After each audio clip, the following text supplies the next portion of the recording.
والسلام على سيدنا محمد، اللهم صل وسلم وبارك على سيدنا محمد. نبدأ النهارده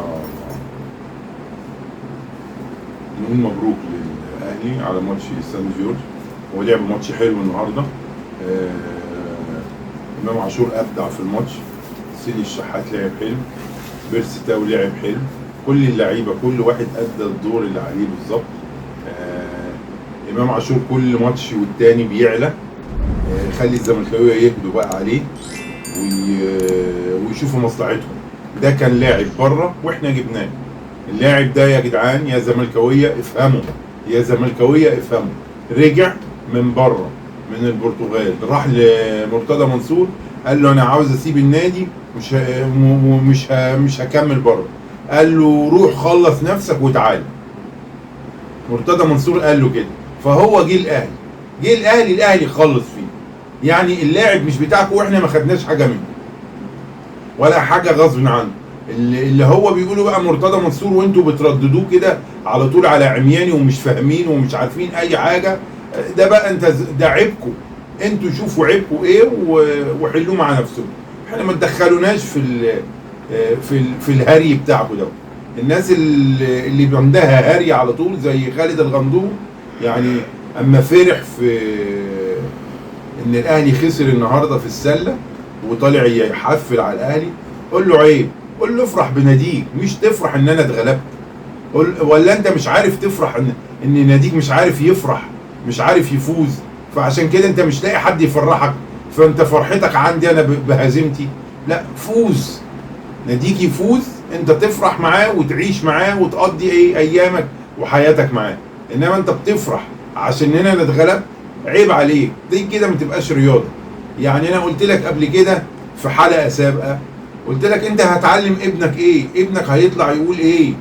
خلي ابنك يفتخر بيك، مش ابنك يطلع يلاقي ابوه كده يقولوا له ابوك حقودي وبيهري على طول. عيب الكلام دوت. يعني واحنا النهارده كولر ادى ماتش حلو وعمل البدلاء حلو، ويعني التدوير اللي هو بيعمله انا عاجبني. وطبعا احنا عندنا ماتش يوم الجمعه اللي جايه بتاع سان جورج الثاني، والفتره اللي جايه هيبقى عندنا ماتشات ورا بعض على طول. هيبقى فيه ضغط على النادي الاهلي وعلى اللعيبه بتاع النادي الاهلي. مفيش بقى واحد يطلع يقول اصل النادي الاهلي ركن فلان وما بيلعبش فلان، خليه هو يسكت وما يتكلمش خالص. يعني النهارده انا سمعت عادل عبد الرحمن بيتكلم في اسمه ايه دوت، في البرنامج اللي هو فيه هو وايمن شوقي، فبيقول له ايه رايك في فريق النادي الاهلي؟ فبيقول له فريق النادي الاهلي اهو ماشي، بس يعني المدرب بيلاعب فلان وما بيلاعبش فلان.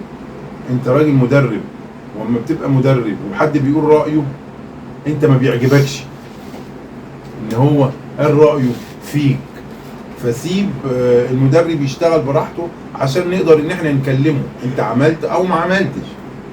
ما تقولش انت رايك، احنا مش محتاجين رايك، انت تقول رايك في برنامج، انما رايك هو ايه بالظبط مش عاوزين نعرفه. قول البرنامج، قول انا شايف ان الاهلي يلعب كذا كذا كذا كذا، والمدرب هو اللي هو يشوفه هو الاصلح، مش اللي انت تشوفه هو الاصلح. انت كنت عاوز وكنت انت تتمنى في بيتكم، ما تتمناش على الهوا. انت راجل اهلاوي، مش مفروض الكلام دوت يطلع منك على الهوا، تقول الكلام دوت وانت قاعد في بيتكم. انما احنا كاهلاويه وكاستادي اهلاويه يا ايمن يا شوقي، خلي بالك من الناس ديت يا ايمن يا شوقي، اللي ما تطلعش يتكلم كلمه في حق المدرب وحش. بيك فون تايم سبورتس، بقول لك كل سنه وانت طيب. بقى بدايه الموسم المحلي والافريقي النهارده، والنهارده مبروك هدفين ولا اروع لحسين الشحات، بيؤكد تالقه وبيستمر في التالق اللي بدا من الموسم اللي فات. بسم الله الرحمن الرحيم. اولا الحمد لله طبعا. ثانيا طبعا تحياتي ليك وتحياتي للاستوديو التحليلي. طبعا في البدايه والله الحمد لله، يعني اهم من ان انا اسجل هدفين، اهم حاجه اللي احنا كسبنا النهارده مباراه. طبعا بدايه المشوار دايما المباريات دي بتبقى رخمه في الاول، بتبقى صعبه عليك اللي انت مش عارف الخصم بتاعك وكده، فالحمد لله قدرنا ان احنا نكسب 3، فدي حاجه كويسه وان شاء الله نقدر نكمل على كده. حسين بقى كلمني عن المنافسه في كل المراكز في النادي الاهلي. واضح ان كولر يعني مدي الثقه لكل اللاعبين، وخاصه انه في لعيبه كتير جدا مستواها بيعلى مع كولر، وانت واحد من الناس دي. والله طبعا يعني انت المنافسه دايما في النادي الاهلي، يعني المنافسه دايما النادي الاهلي سواء على البطولات او سواء على المركز، دي بتبقى حاجه صعبه وحاجه انت لازم تبقى عندك نفس طويل واللي انت تقدر تكمل على كده. فالحمد لله انا وزمايلي كلنا دايما بننافس بشرف اللي هو اللي انت تقدر، اللي انت كل واحد يلعب في مكانه بس في نفس الوقت بيحب زميله وبيحب الخير لزميله، فدي اهم حاجه. فالحمد لله ربنا يديمها نعمه علينا كلنا، وان شاء الله نقدر كلنا نكمل في نفس المستوى ونفس الحب مع بعض كده. حب حسين الشحات للنادي الاهلي مش محتاج ان هو يتاكد، انت اكدته بتجديدك للنادي الاهلي من شهور قليله جدا، وده عمل لك نوع من الراحه النفسيه اكتر، وبدا حسين الشحات كمان بيظهر عنده امكانيات ما كانتش موجوده كمان قبل كده.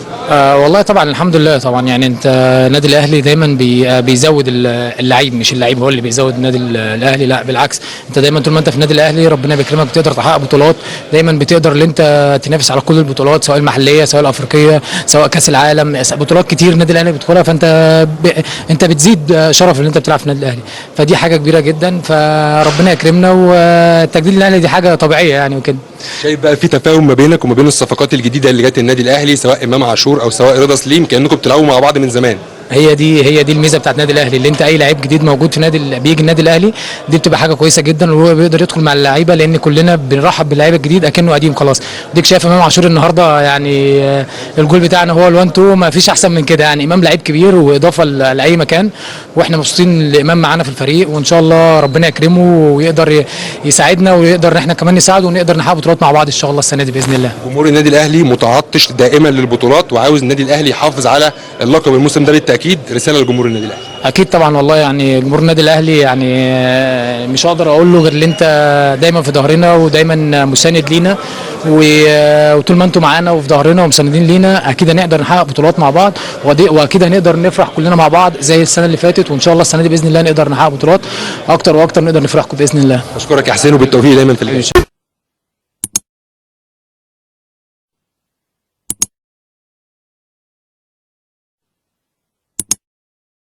تنساني برحب بحضرتك في اون تايم سبورتس، بقول لك كل سنه وانت طيب، بدايه الموسم الافريقي ومن قبله الموسم المحلي، واضح جدا ان في تجانس كبير جدا بين الجهاز الفني، وده باين على الاداء وباين على نتائج النادي الاهلي. طبعا بشكرك طبعا، وتحياتي طبعا لكاب شوبير وضيوفه. زي ما انت قلت بدايه الحمد لله مطمئنه جدا لينا ولجمهورنا، اي نعم لسه ما وصلناش لافضل حاله، لكن الحمد لله بدايه الحمد لله اعتقد لها جيده، 3 اهداف الحمد لله برضو تطمنا وتطمن جمهورنا. ان شاء الله اتمنى ان احنا ان شاء الله زي ما انت قلت بدايه مشوار كبير لبطوله كبيره جدا محببه لينا ولجمهورنا، اتمنى ان شاء الله ان احنا نقاتل عليها وان شاء الله نحققها برضو باذن الله. النهارده الحقيقه شفنا واحد من نجاحات الجهاز الفني للنادي الاهلي مع بدايه الموسم، ان احنا شفنا الخط الهجومي، شفنا حسين الشحات في الفتره اللي فاتت مع رضا سليم مع امام عاشور في الفترات اللي فاتت كمان، واضح ان في تجانس وكأن اللعيبه دي بتلعب مع بعض بقالها فترات طويله جدا، ما حسيناش ان هم اول مره يلعبوا جنب بعض. طبعا حسين لعيب قديم، يعني ممكن تكون بتتكلم مثلا على رضا او على امام، لعيبه مميزه بيخشوا طبعا في وسط مجموعه من اللعيبه عندها خبرات بتقدر تساعدهم مع امكانياتهم طبعا الكبيره، فاعتقد الحمد لله مع ظروف توقيت برضو اللي هو لعبهم وتوقيت لعبهم وازاي يخشوا في وسط الفرقه، فاعتقد الحمد لله برضو دي حاجه تحسب للراجل، يعني عنده خبرات كبيره طبعا يقدر اللي هو بيعمل انسجام كويس، واختياراته للعيبه دي اعتقد الحمد لله كانت برضو مناسبه لينا والاسلوب لعبنا، فاعتقد الحمد لله ان شاء الله تكون مردودها افضل وافضل في المباريات الجايه ان شاء الله. الجهاز الفني النهارده كان واخد المباراه بمنتهى الجديه بلا اي تهاون، وشفنا السكواد الاساسي بيلعب النهارده المباراه. هل ممكن في مباراه العوده يحصل نوع من تدوير اللعيبه ولا زي ما احنا مكملين؟ لا اكيد طبعا، انت كنا بالنسبه لنا النهارده بطوله بدايتها مهمه جدا، يعني فرقه مميزه، فرقه عندها لعيبه في المنتخب الاثيوبي، عندها طبعا برضو لعبت في افريقيا كتير، اعتقد من افضل الفرق اللي انت تقدر تلعبها في الدور الدور اللي زي ده يعني. لكن الحمد لله النهارده الحمد لله اللعيبه بتدي مؤشر جيد جدا اللي هم مركزين. عندنا احنا لحد دلوقتي لسه ما حسمناش كوره فيها كتير جدا يعني، وبالنسبه لنا برضو دي تعتبر زي تكمله برضو لفتره الاعداد اللي انت برضو، لان فتره كبيره جدا احنا كنا واخدين فيها اجازه وبنستعد بقى للبطولات الكبيره اللي احنا بنشارك فيها، سواء الدوري الكاس افريقيا السوبر ليج. فاعتقد الحمد لله ده اعداد كويس لينا يعني. اشكرك كابتن سامي، بالتوفيق لكل النادي الاهلي ان شاء الله. ده بالنسبه للماتش النهارده والماتش سان جورج.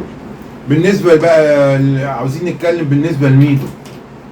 يعني ميدو كان مع ضيف احد القنوات السعوديه وبيتكلم وبيصف الاهلي بالشعوذه والدجل واعمال السحر.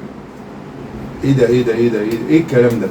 هو انا لما بفوز على الزمالك وما افوز بالبطوله شعوذه ودجل؟ ايه الكلام دوت؟ هو انت ما تربيتش خالص يا ميدو؟ ولا انت تتربى فين؟ ما انت هربان من الزمالك وانت عندك 16 سنه وطلعت بره عايش في اوروبا بره. انت لاعب فاشل ومدرب فاشل ومذيع فاشل وكل شغلانتك اللي انت انا مش عارف انت مين اللي شغالك في الاعلام. اللي شغالك في الاعلام دوت تلاقيه زيك كده بالظبط. انما انت ما تستحقش ان انت تشتغل في الاعلام. ان انت اما تطلع تقول على النادي كده وبعدين ترجع تعتذر. بتعتذر ايه يا اخي؟ عيب. هو انت مش متربي خالص كده؟ هتتربى امتى طيب؟ لازم تحسس على كلامك وانت قبل ما تقوله. وبعدين بتعملها النادي الاهلي مش موضع سخريه ولا موضع تريقه ولا موضع ضحك. وبرضك نقول انت اصل العيب مش عندك، العيب على المذيع اللي كان مستضيفك وما قالكش يسكت او طردك بره البرنامج. هو ده مفروض يتحاسب. هي القناه السعوديه مفروض تطلع وتعتذر للنادي الاهلي والشعب مصر كله. لان الشعب مصر كله هو الاهلاوي. تعتذر للشعب كله عشان اللي انت قلته وعشان اللي هم سمحوا بيه. عيب ان النادي الاهلي يتصف بالبتاع يقول له قبل ما تلعبوا ماتش على انا شايف فريق الاتحاد هيقابل الاهلي في كاس العالم. اللعيبه بتاعته بتتصاب. شغلوا قران عندكم. احنا نشغل قران من غير ما انت تتكلم لان احنا مسلمين. الشعوذه والكلام دوت يقولوا الناس المتخلفين اللي هم الجهله اللي ما بيفهموش ما يعرفوش يقولوا كلمتين زي على بعض، اللي زيك اللي بيحطوا خيبتهم ويقول لك اصله ده سحر ويحطوا خيبتهم ويقول لك اصله ده محسود. انت ماشيين كنتوا بالورقه والقلم وحبه الميه في المطوشه بتاعت الاهلي ومطوشه الفرق ورا رئيسكم مرتضى جايب مش عارف بتاع مين بتاع السحر وجايب ممشي مع الفريق شيخ عشان السحر عشان يشوف السحر موجود فين ويبطله. عيب بقى، عيب اكبر. واحنا مش عاوزينك تاني واحنا قرفنا منك. هو احنا كل يوم في مشاكل ميدو مشاكل بقى مش عندنا. احنا مش فاضيين ليك. احنا داخلين دوري كاس سوبر كاس مصر مرتين بطولة افريقيا وبطولة كاس العالم وبعدين كل البطولات ديت احنا داخلينها. احنا مش فاضيين نرد عليه. احنا عاوزين نشوف فريقنا ونشوف ايه اللي يتعب فريقنا ونصلح فريقنا. احنا مش انت اللي هتشغلنا، بس احنا طالعين نقول لك عشان تتربى. بلاش كده. عيب ان انت تقول على اسيادك كده. اسيادك هم النادي الاهلي ولاعيبه النادي الاهلي واعضاء مجلس اداره النادي الاهلي وجمهور النادي الاهلي. عيب ان انت طبعا طالع انت رايح هناك. انت مش فاكر ان السعوديه طردتك قبل كده من هناك ورحلتك في 24 ساعه لازم تمشي ورايح هناك تتمحك عشان تشتغل محلل في الدوري السعودي؟ يا اخي عيب بقى. ما تدنقش نفسك. انت مش محتاج فلوس عشان تروح السعوديه وعشان تجيب فلوس منها هناك. هو انت لازم تنزل بمستواك لكده عشان تجيب فلوس من السعوديه؟ اخص عليك اخص. ما كانش كده. ده كولر ما باعش الاهلي عشان الفلوس. انا كولر راجل محترم ما تنازلش عن الاهلي مع ان الشباب كان مديله عقد عالي جدا بس برضك قال لهم لا انا مرتبط بعقد مع النادي الاهلي ومش هسيب النادي الاهلي. راجل مش بيمشي ورا الفلوس، بيمشي ورا المجد، بيمشي ورا الشهرة، بيمشي ورا الحاجة اللي تريحه وتبسطه، مش الفلوس. الفلوس عمرها ما كانت، الفلوس بتيجي وتروح، عمرها ما كانت بتريح ولا تبسط حد غير اللي زيك وامثالك. ونقول في الاخر السلام عليكم ورحمة الله.